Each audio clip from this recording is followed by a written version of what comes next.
Beat the street. मैं हूं CA Sudarshan Bhandari और आज हम बात करने वाले हैं रिलायंस रिटेल के बारे में। इस वीडियो में हम डिस्कस करेंगे रिलायंस रिटेल के पूरे बिजनेस के बारे में। Okay, so will cover up following things. First of all, the what is the business of Reliance retail, ठीक है, उसका बिजनेस क्या है exactly. Then we will discuss about the global and Indian comparisons, मतलब उसका पीयर कंपैरिजंस करेंगे। Then we will talk about some of the important things about the unlisted shares of Reliance Industries. ये बहुत बहुत ज़्यादा इंपॉर्टेंट है। What I want to tell you in this video कि जो रिलायंस रिटेल के अनलिस्टेड शेयर्स मार्केट में ट्रेड हो रहे हैं वो कभी लिस्ट नहीं होंगे। Okay, and we will also discuss some of the interesting facts about Reliance Retail. So हम ये वीडियो स्टार्ट करते हैं। अगर आप हमारे चैनल पे पहली बार आ रहे हैं तो चैनल को ज़रूर सब्सक्राइब करें और बेल आइकन ज़रूर दबाएं। चलिए कुछ इंटरेस्टिंग फैक्ट्स हो जाए पहले रिलायंस रिटेल के बारे में। सबसे पहले Reliance retail is one of the second fastest growing company in retailer in the world. ठीक है, सबसे ज़्यादा तेज़ी से बढ़ने वाला सेकंड नंबर की रिटेल कंपनी है वर्ल्ड के अंदर। इसके पास जो टोटल स्टोर्स है लगभग 15,000 है, जो कि वॉलमार्ट के लगभग 10,000 स्टोर्स से भी ज़्यादा है। So now you can understand the power of Reliance Retail. What we call in this video Reliance Retail as a king of retail. चलिए, तो बेसिकली मुकेश अंबानी ने जब ये अपना रिटेल बिजनेस स्टार्ट किया था, so now the continue focus अब ये स्टार्ट हो गया है विद द जियो का जो जियो मार्ट लॉन्च हो गया है, and they have a different verticals also which we will discuss in this video. तो सबसे पहले अगर अपन बात करें, ये लगभग 3 लाख करोड़ की ग्रॉस इबिटा वाला बिजनेस है एंड 50,000 करोड़ का इससे इबिटा आता है। हाईएस्ट एवर स्टोर सेल्स यहाँ पे कंपनी ने रजिस्टर करी है बिकॉज ऑफ डिजिटल कॉमर्स। ठीक है, अगर हम बात करें रिलायंस रिटेल की अचीवमेंट्स की, तो यहाँ पे अगर अपन देखें 15,000 स्टोर मार्क है, जो कि डीमार्ट के यहाँ पे 284 स्टोर्स है। चलिए एक इंडिया का कंपैरिजन ले लेते हैं। इंडिया में कितने स्टोर्स हैं, तो डीमार्ट के 284 है, बहुत ही कम है। उनका फोकस एंड मॉडल बिल्कुल डिफरेंट है। रिलायंस रिटेल का फोकस एंड मॉडल बिल्कुल डिफरेंट है। बट क्या आपको पता है एक इंटरेस्टिंग फैक्ट कि तमिलनाडु की बेसिकली एक स्टेट कंपनी है जो कि इंडिया की सेकंड लार्जेस्ट रिटेलर है, जिसका नाम है basically Tamil Nadu state marketing corporation, TASMAC। ये क्या काम करती है? ये काम करती है अल्कोहल बेचने का गवर्नमेंट के बिहाफ पे, या फिर तमिलनाडु में जितनी भी अल्कोहल बिकती है वो ये कंपनी बेचती है, और इसके लगभग 7,000 आउटलेट्स है। तो आउटलेट के टर्म्स में ये बेसिकली, और रेवेन्यू के टर्म्स में भी कहीं ना कहीं ये डीमार्ट से बड़ी और इंडिया की सेकंड लार्जेस्ट रिटेलर है। ठीक है, अगर अपन रिलायंस रिटेल की ग्रोथ देखें तो 7 न्यू स्टोर्स हर दिन उनने ऐड अप किए हैं पूरे FY22 के अंदर। इन्वेस्टिंग इन ब्रांड पोर्टफोलियोज, आपने देख रहा होगा कि लगातार वो जो लग्जरी ब्रांड्स की डील करते हैं, कभी मनीष मल्होत्रा के ब्रांड में पैसा लगाते हैं तो कभी रितु कुमार के ब्रांड में पैसा लगाते हैं, कभी वो बेसिकली टॉय कंपनी खरीदते हैं ब्रिटिश की, कभी वो किसी और को खरीदते हैं। लगातार he is investing on the brand portfolios, luxurious brands. ठीक है, उसके बाद अगर अपन देखें तो इनका जो कस्टमर और डिजिटल प्लेटफॉर्म पे जो कस्टमर बेस है वो करीबन 193 मिलियन है, तो लगभग 19.3 करोड़ यहाँ पे टोटल इनका कस्टमर बेस है 24% की ग्रोथ के साथ। Then if you look at कि यहाँ पे अभी अगर जो बिजनेस इसका जो कंट्रीब्यूशन रहा है ग्रोथ के अंदर, एबिटा की ग्रोथ के अंदर, वो लगभग 2500 करोड़ का यहाँ पे लगभग यहाँ पे वो रहा है। ठीक है, कंट्रीब्यूशन रहा है। Then we will see something more else. यहाँ पे अगर अपन देखें तो यहाँ पे रिलायंस बोलता है कि जो हमारी इस बार की ग्रोथ हुई है इस साल की रेवेन्यू के अंदर, वो basically because of O2C, because of commodity rise. O2C business ने काफ़ी वेल परफॉर्म किया है और रिटेल बिजनेस ने काफ़ी अच्छा परफॉर्म किया है। ठीक है, तो ये बेसिकली रिलायंस इंडस्ट्रीज़ की, अगर आप पूछना चाह रहे हैं क्या है, तो बेसिकली ये रिलायंस इंडस्ट्रीज़ की फिनेंशियल प्रेजेंटेशन है, इन्वेस्टर प्रेजेंटेशन, जो हर क्वार्टरली अपलोड की जाती है। और अगर आपको अंदाज़ा लगाना है कि यहाँ पे भाई रिलायंस रिटेल में 193 मिलियन थे, तो यहाँ पे जियो के अंदर लगभग 410 मिलियन यहाँ पे कस्टमर्स है। तो यू कैन अंडरस्टैंड कि यहाँ पे ऑप्शनैलिटी है रिलायंस रिटेल के पास to utilize the customer base, to monetize the customer base as a retail sector. ठीक है, तो बेसिकली वो जियो के कस्टमर बेस को भी अपना बेसिकली रिटेल ऑफरिंग्स दे सकता है। That is the optionality of that business. वहीं पे अगर अपन देखें इनका जो फुल ईयर का जो रेवेन्यू है वो करीबन 2 लाख करोड़ के आसपास आता है। फ्लिपकार्ट के ग्रॉस मर्चेंडाइज वैल्यू से कंपेयर करें तो 1.75 लाख करोड़ आता है। तो बेसिकली ये इस तरीके से इनका ऑफरिंग है। ठीक है, all time high revenue profit इनने बुक किया है। 2500 स्टोर्स इन्होंने लगभग यहाँ पे इस साल खोले हैं।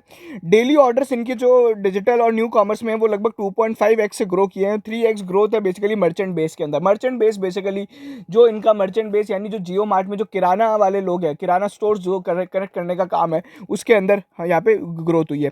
फिर एक बिजनेस होता है यहाँ पे ऑगमेंटेड, यहाँ पे जो बेसिकली सप्लाई चेन में बहुत इंपॉर्टेंट होता है वो है वेयर हाउसिंग स्पेस। इनको वेयर हाउसिंग जगह जगह बनाने पड़ते हैं and they have to make a way. तो उसमें क्या होता है कि 22.7 मिलियन का भी टोटल इनका स्पेस है, वेयर हाउसिंग स्पेस है। देन अगर अपन देखें तो यहाँ पे बेसिकली जो जॉब्स क्रिएट की गई हैं उसके बारे में भी डिटेल दी गई है। नाउ आई टेल यू कि ओवरऑल यहाँ पे जो इनका मार्जिन है, रिटेल मार्जिन जो होता है, रिटेल सेक्टर के अंदर जो ग्रॉस मार्जिन होते हैं या फिर अगर अपन एबिटा मार्जिन की बात करें स्पेसिफिकली, तो वो बहुत कम होते हैं, 7.1% का एबिटा मार्जिन है। वहीं पे अगर अपन डीमार्ट का लास्ट का ओपीएम देखें, अभी लास्ट जो क्वार्टर है, तो around it is coming to around 8% के आसपास है, ठीक है। अब डीमार्ट इतना छोटा बिजनेस करके भी बेसिकली इतना ज़्यादा एबिटा कमाता है, और बेसिकली ये इतना बड़ा बिजनेस करके भी ये इतना कम एबिटा कमा रहे हैं इन परसेंटेज टर्म्स। अब इसके पीछे रीज़न क्या है? I will make you some understanding of the retail business also. Retail business is a very hard to do, okay. आपको एक एग्जाम्पल देता हूँ। आपने सॉस की बॉटल ऑर्डर करते हो, ठीक है आप। अब इसमें क्या होता है, जब रिलायंस सॉस की बॉटल खरीदता है एक सप्लायर से, हो सकता है वो यहाँ पे फूट जाए, पहला लॉस। हो सकता है वो एक्सपायर हो जाए, हो सकता है वो घूम जाए।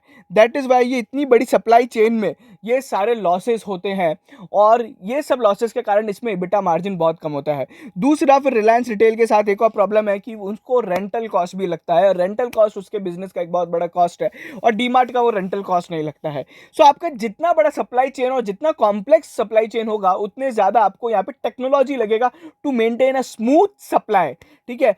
सही प्रोडक्ट सही जगह पे सही टाइम पे पहुंचाना इज अ ग्रेट टास्क, और वो इस बिजनेस को बहुत टफ बना देता है। कोई भी छोटे प्लेयर के लिए ऑर्गेनाइज प्लेयर बनना बहुत मुश्किल हो जाता है, इसलिए इंडिया में ऑर्गेनाइज प्लेयर्स बहुत कम है, एंड सक्सेसफुल ऑर्गेनाइज प्लेयर्स तो अगर आप देखोगे तो बहुत ही कम रह गए। The biggest example is future group, जो बेसिकली खत्म हो चुका है, ठीक है। So that is a different story जो हम लोग ने ऑलरेडी कवर करी थी। आई बटन दबा के आप जरूर देख सकते हैं कि what's the future of future group. अब यहाँ पे अगर अपन देखें तो इनका जो फुटफॉल है इनके जो ऑपरेशनल स्टोर्स में, तो वो बेसिकली प्री कोविड लेवल्स को यहाँ पे बीट कर चुका है। 104% है of the pre Covid levels of the basically footfalls, ठीक है। सो you can understand the growth, ठीक है। फिर यहाँ पे अगर अपन देखें जो डिजिटल एंड न्यू कॉमर्स का जो कॉन्ट्रीब्यूशन है पूरे बिजनेस के अंदर, वो 19% ऑफ द सेल्स है। That is a good part because that is a growing business but also a loss making also, because वहाँ पे अभी भी यहाँ पे बहुत खर्चा करना पड़ता है, ठीक है। अगर अपन देखेंगे तो रैपिड इंफ्रा, तो ये लगातार इतने स्टोर्स खोलते हैं, दे आर एक्सपेंडिंग हेविली, और अभी रिसेंटली जब इन लोग ने 1001 स्टोर जो फ्यूचर ग्रुप के एक्वायर कर लिए हैं, तो वो भी इनके बेसिकली एड अप हो जाएंगे, ठीक है। So that's how they are aggressively growing company. उसके बाद कंपनी का फोकस क्या है? Store expansion, digital commerce, omnichannel capabilities बढ़ाना, merchant partners categories and geographies में यहाँ पे बेसिकली ऑनबोर्ड करना, फिर डिजाइन एंड सोर्सिंग कैपेबिलिटीज को बढ़ाना, grow own brand portfolio. Basically जो ओन ब्रांड पोर्टफोलियो से मीनिंग है लग्जरी ब्रांड्स जो रिलायंस एक्वायर करता जाता है उस पर है, और scale up new businesses. So I tell you very importantly कि अब यहाँ पे मैंने आपको बिजनेस तो समझा दिया है, बट इसकी जो 4 इंपॉर्टेंट वर्टिकल है इस बिजनेस के, उसकी बात करते हैं सबसे पहले। सो रिलायंस रिटेल क्या करना चाह रहा है? तो रिलायंस रिटेल के बेसिकली एक आपका ट्रेडिशनल बिजनेस है जो है स्टोर वाला, ठीक है। स्टोर्स ये लोग ऑपरेट करते हैं। दूसरा आपका जियो मार्ट हो गया, ठीक है। तीसरा फिर इनका जो प्राइवेट लेबल्स का बिजनेस है ब्रांड पोर्टफोलियो वाला, वो हो गया है। देन यहाँ पे एक चौथा जो बिजनेस है वो जियो किराना वाला है, ठीक है, जहाँ पे ये बेसिकली जो आपके किराना स्टोर्स है उनको ऑफरिंग्स करेंगे, ठीक है। So basically this is how they are working, ठीक है। So they are offering everything in this overall retail sector, ठीक है। तो प्राइवेट लेबल्स इनका मेन अभी फोकस है सबसे ज़्यादा, बिकॉज उससे हाई मार्जिन आता है, ठीक है। तो ये बेसिकली ये जो ग्रोथ हो रही है ये बेसिकली एक्विजिशंस और मर्जर एंड एक्विजिशंस के थ्रू की जा रही है। जियो मार्ट आपको पता ही है कैसे चल रहा है, एंड जियो किराना बेसिकली यहाँ पे जो है इनका वो बेसिकली रिटेलर्स को यहाँ पे अपना प्रोडक्ट बेचने का, मतलब कोई भी रिटेलर को अगर सामान चाहिए तो जियो किराना के थ्रू ले सकता है होलसेल में, ठीक है। So these are the major 4 businesses, ठीक है, जिस तरीके से इनका ये काम हो रहा है, ठीक है। उसके अलावा अगर अपन बात करें कि कंट्रीब्यूशन टू रिलायंस इंडस्ट्रीज़ क्या है, तो वो है बेसिकली यहाँ पे करीबन करीबन डबल डिजिट के अंदर कंट्रीब्यूशन आता है एबिटा, रेवेन्यू या फिर प्रॉफिटेबिलिटी पे, ठीक है। So I will just now start sharing some of the interesting insights, okay, about Reliance Industries. सबसे पहले अगर अपन फ्लिपकार्ट और अमेजोन से कंपेयर करते हैं तो लगभग लगभग ये तीनों बराबर है, ठीक है। जिसमें से रिलायंस रिटेल की जो ग्रोथ है वो थोड़ी स्पीडी है, ठीक है। एंड उसके बाद फ्लिपकार्ट भी बैक्ड बाय वॉलमार्ट है, अमेजॉन भी बैक्ड बाय अमेजॉन, जो इंक है उससे बैक्ड है। सो तीनों के पास पैसों की कोई कमी नहीं है, एवरीबडी इज एक्सपेंडिंग हैविली, ठीक है। और ये तीनों मिलके लगभग लगभग अपना ई रिटेलिंग का 70% मार्केट शेयर कमाते हैं, ठीक है। उसके बाद अगर आप देखोगे तो इसमें बहुत सारी कंपनीज ऐसी है जो फ्लिपकार्ट की खुद की ओन्ड है या फिर अमेजॉन की खुद की ओन्ड है, ठीक है। तो अगर आप देखोगे तो जैसे अभी मिंत्रा इनका है, ठीक है। और उसके बाद इस तरीके से बेसिकली ये है। देन अगर अपन बात करें तो जियो मार्ट यहाँ पे as compare to other grocery apps, Amazon Pantry, D mart ready, big basket वगैरह, तो बिग बास्केट यहाँ पे 50 स्टोर्स में है, ठीक है, 50 सिटीज़ में अवेलेबल है, और जियो मार्ट लगभग यहाँ पे 200 सिटीज़ में अवेलेबल है, ठीक है। So now you can compare with major competitors of this company. उसके बाद अगर अपन बात करें नंबर ऑफ ग्रॉसरी एसकेयूज जो ये लोग ऑफर करते हैं, तो वो बेसिकली 50,000 ग्रॉसरी एसकेयूज ये types of product they offer, ठीक है, एज कम्पेयर टू यहाँ पे डीमार्ट 23,000 है और अमेजॉन में लगभग 15,000। फिर यहाँ पे कुछ ऑपरेशनल पैरामीटर्स है, लाइक अगर आप देखोगे मर्चेंट टाइप्स 20x हो गए हैं, ऑनलाइन प्रोडक्ट असॉर्टमेंट 3x हो गए हैं, cities with kirana partnership 3.5x, average basket value of the order value जो कि होता है जियो मार्ट के हिसाब से बताया गया है वो यहाँ पे 1.2x हो गया है, ऑर्डर फ्रीक्वेंसी यहाँ पे 2x ग्रो कर गया है। देन यहाँ पे daily orders on Jio mart भी यहाँ पे बल्कि 2x से ग्रो हुआ है। तो this tells about more about how operationally the company is performing. So I tell you very simple way कि रिलायंस रिटेल का परफॉर्मेंस ग्रोथ के टर्म्स में, रेवेन्यू के टर्म्स में, टॉप लाइन के टर्म्स में बहुत फास्ट है, ठीक है, because that is why it's making a second fastest retail company in the world, ठीक है। बट यहाँ पे प्रॉफिटेबिलिटी अभी भी एक बहुत बड़ा प्रॉब्लम होता है, प्रॉफिटेबिलिटी थोड़ी लो है। So always track the profitability margins, PAT margins as well as यहाँ पे एबिटा मार्जिन्स। देन फिर जियो मार्ट का अगर आप देखोगे बेसिकली ग्रोफर्स, बिग बास्केट और बेसिकली इनसे कंपेयर करते हैं तो ऐप डाउनलोड्स भी थोड़े हायर रहे हैं लास्ट कुछ पास्ट मंथ्स में, ठीक है। उसके बाद अगर अपन जियो का जो फैशन ऐप है उसके जो डाउनलोड्स रहे हैं वो बेसिकली मिंत्रा से भी ज़्यादा रहे हैं। So you can understand how big competition they are giving, ठीक है। उसके बाद अपन बाकी चीज़ें वैल्यूएशंस पे भी बात करेंगे, बट उससे पहले अपन थोड़े ग्लोबल रिटेलर्स को जान लेते हैं, ग्लोबल रिटेलिंग क्या है तो वो भी understand. So these are the top 10 global retailers, ठीक है। अब सबका बिजनेस मॉडल अलग है, अमेजॉन जो कि ऑनलाइन फोकस्ड है, वॉलमार्ट जो कि प्योरली ऑफलाइन फोकस्ड है, ठीक है। सो यू कैन अंडरस्टैंड डिफरेंट यहाँ पे सबके यहाँ पे ऑफरिंग्स रहते हैं, ठीक है। रिलायंस की अप्रोच है ओमनी चैनल दोनों जगह काम करने का है, ठीक है। बट अगर मैं आपको समझाऊँ in terms of gross merchandise value तो रिलायंस यहाँ पे $12 बिलियन की कंपनी है, ठीक है, $12 बिलियन की कंपनी है। वहीं पे अगर अपन देखें तो ये $213 बिलियन का है अमेजॉन। उसके बाद अगर वॉलमार्ट का जीएमवी देखें तो $559 बिलियन का है। यू कैन अंडरस्टैंड कितना बड़ा है ये दोनों कॉम्पिटिटर। उसके बाद हमेशा एक चीज़ सिंपल रखिएगा, हमेशा दिमाग में एक बात रखिएगा, जितने बड़ी रिटेलिंग कंपनी होती है उसके अंदर ग्रोथ उतनी ही कम होती है। सो वॉलमार्ट की जो ग्रोथ है वो लगभग 8% की ग्रोथ रही है, सिंगल डिजिट ग्रोथ रहती है मोस्टली यहाँ पे बड़े रिटेलर्स की। इनका नेट प्रॉफिट मार्जिन भी लगभग यहाँ पे 10% या फिर 5 to 10% के बीच में आता है, ठीक है। सो अंडरस्टैंड कि यहाँ पे ये जो ग्रोथ है और मार्जिन परसेंटेज जो लोअर साइड पे ये बेसिकली कॉमन है। इसके बाद अगर अपन एक इंटरेस्टिंग चीज़ बताऊं मैं आपको तो एक ये बेसिकली है ना वॉलग्रीन्स बूट अलायंस है जो यूके की बहुत बड़ी रिटेल फार्मेसी कंपनी है। अब ये रिलायंस इंडस्ट्रीज़ क्या करने वाला है, अभी न्यूज़ के हिसाब से ऐसा माना जा रहा है कि Reliance Industries is going to acquire retail pharmacy business of that Walgreens Boots Alliance. Basically जो यूके का बिजनेस है वो अक्वायर करने की सोच रहे हैं। Just want to give you a perspective कि रिलायंस क्या क्या करने वाला है। ऑल्सो ये जो मैं रिपोर्ट आपको शेयर कर रहा हूँ अभी आपकी स्क्रीन पे, डेलॉयट की एक रिपोर्ट है, ग्लोबल पावर ऑफ रिटेलिंग, ठीक है। It's a very great report जहाँ पे आपको 250 रिटेलर्स के बारे में यहाँ पे पूरे इंसाइट्स दिए जाते हैं। और उनने अपनी रिपोर्ट में भी बताया था कि अकॉर्डिंग टू गोल्डमैन सैक्स यहाँ पे potential disposal of its more than 2000 boot pharmacies business in UK they are considering, ठीक है। सो ये बातें कब से चल रही है एंड हो सकता है इसको रिलायंस एक्वायर करे। सो बेसिकली ये अगर आप देखोगे तो यहाँ पे वो दिया गया कि ये फास्टेस्ट रिटेलर है, ठीक है। इनकी जो CAGR ग्रोथ रही है लास्ट मतलब 5 साल की वो लगभग है ना 50% के आसपास आता है एज पर ग्लोबल जो डेलॉयट का ये रिपोर्ट है, ठीक है। सो ऑब्वियसली यहाँ पे जो ग्रोथ की गई है वो बहुत ही शानदार है। It's on the back of basically inorganic expansion जो कंपनी ने किया है, ठीक है। सो यहाँ पे कुछ एक हमेशा फैक्टर्स होते हैं वो अपने को ट्रैक करने रहेंगे जो एनुअल रिपोर्ट में जनरली आते हैं। एक तो सेम स्टोर सेल्स ग्रोथ, ठीक है।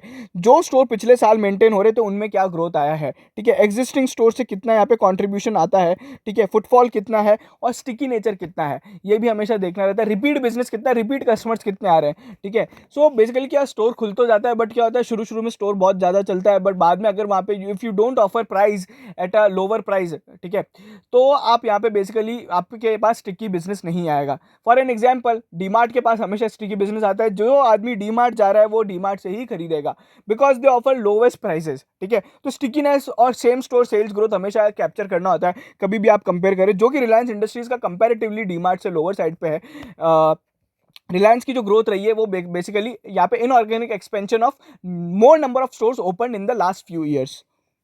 Now let's talk about a trap. आप सभी को पता होगा रिलायंस रिटेल के अनलिस्टेड शेयर्स बहुत ज़्यादा मार्केट में चलन में है, ठीक है, और अभी थोड़े दिन पहले आईपीओ की बात भी आ गई थी और उसके कारण हम लोग ने जियो का आईपीओ का वीडियो बनाया था और ये रिलायंस रिटेल पे है। तो मार्केट में जो ट्रेड्स होते हैं शेयर के, अनलिस्टेड शेयर्स के, उस पर हम लोगों ने ऑलरेडी एक वीडियो बनाया था। अनलिस्टेड शेयर्स को हमेशा अवॉइड करना चाहिए। अब यहाँ पे ट्रैप क्या है, यहाँ पे जो कंपनी के शेयर्स आपको मिल रहे हैं वो है रिलायंस रिटेल लिमिटेड, ठीक है। नाम ध्यान से सुनिएगा आप, जितने भी यहाँ पे अगर रिलायंस रिटेल के आपने शेयर्स ले रखे हैं अनलिस्टेड वाले, सो आपको ये वीडियो एकदम अब ध्यान से देखना चाहिए। आपकी जब भी ट्रेडिंग होगी, कोई भी अनलिस्टेड शेयर में अगर ऑफरिंग्स कर रहा है तो उसके अंदर रिलायंस रिटेल लिमिटेड के शेयर मिलेंगे, जिसका 3400 रुपये पर इक्विटी का भाव है, जो भी एग्जैक्टली वॉट एवर द भाव इज, बट ये एंटिटी कभी लिस्ट नहीं होगी। वाई? अगर अपन देखें तो बेसिकली रिलायंस रिटेल लिमिटेड की एक होल्डिंग कंपनी है। होल्डिंग कंपनी कौन सी है? Reliance Retail ventures limited. कहाँ लिखा हुआ है? ये रिलायंस की वेबसाइट पे लिखा हुआ है और उसके आप बाकी डिस्क्लोजर्स में भी देख सकते हो। Reliance Retail ventures is a subsidiary of Reliance industries and is a holding company of Reliance limited which operates retail business. Reliance के सारे रिटेल बिजनेस का अगर होल्डिंग कंपनी कोई है तो वो रिलायंस रिटेल वेंचर्स लिमिटेड है, ठीक है। एक और एग्जांपल के तौर पे आपको बता देते हैं, अगर कोई संतुष्टि नहीं है किसी को तो आई विल आल्सो टेल। तो यहाँ पे जो एक लास्ट इनका डिस्क्लोजर था ना 1 मार्च 2022 का, वहाँ पे भी लिखा हुआ है RRVL is a subsidiary of Reliance industries and the holding company of all the retail companies with in the group. इसके अलावा यही नहीं, बल्कि अगर आप ये देखोगे फॉर एन एग्जाम्पल, जितना भी यहाँ पे इन्वेस्टमेंट आया है, फॉर एग्जाम्पल सिल्वर लेक, जो इनका एक इन्वेस्टमेंट आया था, silver lake invested into Reliance retail. Silver lake Reliance retail अगर आप सर्च करोगे तो जो एंटिटी में जिसने पैसा लगाया है वो basically Reliance Retail ventures limited है, ठीक है। तो उनने जो पैसा लगाया है वो रिलायंस रिटेल वेंचर्स लिमिटेड में लगाया। I also tell you the disclosure. So ये जब सितंबर 20 में रिलायंस के रिटेल के अंदर इन्वेस्टमेंट आया था, ये वो डिस्क्लोजर है। तो यहाँ पे जो सिल्वर लेक ने या फिर बाकी जितने भी इन्वेस्टर्स आए हैं जिन्होंने पैसा लगाया, वो रिलायंस रिटेल वेंचर्स लिमिटेड में लगाया है, ना कि रिलायंस रिटेल लिमिटेड के अंदर लगाया है। Please understand, Reliance Retail limited कभी लिस्ट नहीं होगा, क्योंकि ये जो रिलायंस रिटेल वेंचर्स है ये सभी की सारे रिटेल कंपनीज का होल्डिंग कंपनी है। सारे बड़े लोगों ने यहाँ पे जो पैसा लगाया है वो बेसिकली रिलायंस रिटेल वेंचर्स में लगाया है। Don't fall for the trap of the unlisted shares की रिलायंस के अनलिस्टेड शेयर ले लेंगे, हमें आईपीओ में फायदा हो जाएगा। रिलायंस रिटेल लिमिटेड कभी लिस्ट ही नहीं होगा, Reliance Retail ventures limited list होगा, जिसमें लोगों ने पैसा लगाया है, जो पूरे रिटेल बिजनेस का होल्डिंग कंपनी है, ठीक है। सो अभी यहाँ पे ये बाजार को इस तरह की चीजें नहीं पता है। I'll also trying to aware most of the times. आप लोग देखोगे तो हम लोग टेलीग्राम पे इसके बारे में बहुत बार बात करते रहते हैं, बट अभी क्या हो रहा है लोगों को पता नहीं है, ना ही आपके अनलिस्टेड ब्रोकर्स को पता होगा, ना ही मार्केट में बहुत कम लोगों को पता होगा, ठीक है। और अभी इसलिए यहाँ पे ना इसके रिलायंस रिटेल के अनलिस्टेड प्राइस में इसका कोई डिस्काउंटिंग नहीं है। But what I would suggest you कि basically you try to exit these kind, basically Reliance Retail के शेयर्स आप बेच दीजिए। बिकॉज क्या होगा, जब आईपीओ आएगा, जब उसका डीआरएचपी वगैरह पब्लिश होगा तो लोगों को पता पड़ जाएगा, फिर न्यूज़ में बहुत ज़्यादा आ जाएगा और देन वो रिलायंस रिटेल का भाव एकदम से क्रैक हो जाएगा, ठीक है। So that is going to happen, ठीक है।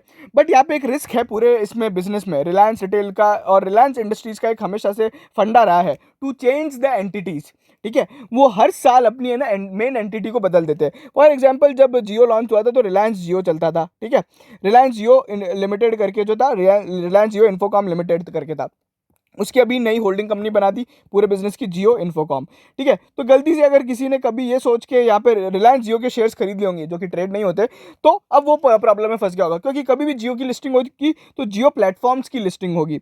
वैसे अभी रिसेंटली उनने क्या किया, रिलायंस न्यू एनर्जी को बेसिकली है ना उनने अभी क्या कर दिया, मर्ज कर दिया। मर्ज किस में कर दिया, बेसिकली रिलायंस न्यू एनर्जी को खत्म करके बेसिकली वो रिलायंस इंडस्ट्रीज लिमिटेड में ही उसको मर्ज कर देंगे। So these kind of things happen, ठीक है। ये कॉर्पोरेट रीस्ट्रक्चरिंग बहुत ज़्यादा फ्रिक्वेंटली करते हैं नोबडी नोज एग्जैक्टली, ठीक है।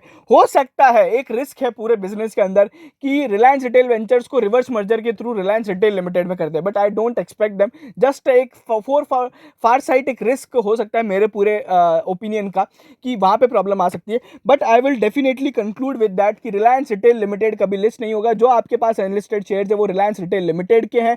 Reliance Retail ventures limited list होगा जो कि होल्डिंग कंपनी है, ठीक है। So this is all about it. उसके बाद अगर अपन थोड़ा यहाँ पे रिलायंस रिटेल के वैल्यूएशंस को देख लें, सो ये बेसिकली हम लोग ने इंस्टाग्राम और टेलीग्राम पे रिलायंस की डीमर्ज वैल्यू का चार्ट डाला था as per various brokerage reports और जो सारी वैल्यूएशंस आ रही है, ठीक है। तो किस तरीके से है, रिलायंस का current market cap 19 lakh crore का है, ठीक है। और अभी जो डीमर्ज वैल्यू की यहाँ पे वैल्यू है वो है 25 लाख करोड़ रुपीस के आसपास, जिसमें जो रिटेल वाला सेक्टर है उसका 8 लाख करोड़ का वैल्यूएशन माना जा रहा है, टेलीकॉम का 7.5 लाख करोड़ के आसपास का वैल्यूएशन माना जा रहा है, ठीक है।